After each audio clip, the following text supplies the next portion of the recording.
আসসালামু আলাইকুম। আজকে আমার পেজে আপনাদেরকে আবার নতুন একটা ভিডিও নিয়ে বিরক্ত করতেছি এই জন্যই বললাম যে আমার ভয়েস হয়তো আপনাদের তেমন বেশি ভালো লাগে না, অথবা আমার ভিডিওর কোয়ালিটি তেমন ভালো না।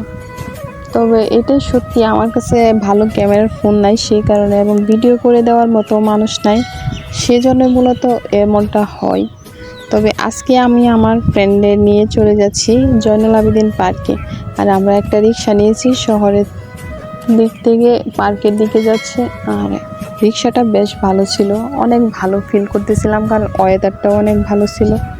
তবে আপনারা যারা এই শহরে থাকেন এবং ঘুরেন তারাই বুঝতে পারবেন যে এই বর্ষাকালে বৃষ্টি হওয়ার পর প্রকৃতিটা এত বেশি সতেজ হয়েছে যে বলার কোনো ভাষা নাই, জাস্ট অনুভব করা যায়, এত বেশি রমণীয়। এবং কি বলবো যে আমি আবেগে আপ্লুত হয়ে গেছিলাম, এত সুন্দর। অনেক দিন পর আমি পার্কে গেছি, আমার হুটহাট পার্কে যাওয়া হয় না আগের মতো, এখন কাজের ব্যস্ততার কারণে অনেক দিন পর পরই পার্কে যাই। তবে আজকে পার্কে যেয়ে যেটা দেখলাম, মানে বলার মতো ভাষা নেই, এত সুন্দর।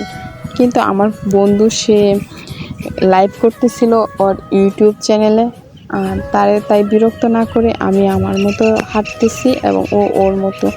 তবে দেখেন ব্রহ্মপুত্র নদীর পানিটাও বেশ বাড়ছে আগের থেকে, কারণ বৃষ্টি হয়েছে, আর বর্ষাকালে পানি বাড়বে এটাই স্বাভাবিক। আর একটু সামনে গিয়ে দেখি একটা বানর রেখে যেন একটা চকলেট দিছে, ওই চকলেটটা সে ছিলে খাচ্ছে। আর তার চকলেট ছিলার মুহূর্তটা এরকম ছিল যে একটা মানুষ সেই চকলেটটা ছিলতেছে, বেশ ভালোই লাগছে। তারপর আমি বাচ্চাদের মতো খেলার জন্য যে পিছলা খেলে না, ওইটার উপর উঠে গেলাম, উঠে ভিডিও করা শুরু করলাম। দেখি আমার বন্ধু তখনও ব্যস্ত তার ইউটিউবে লাইভ করা নিয়ে।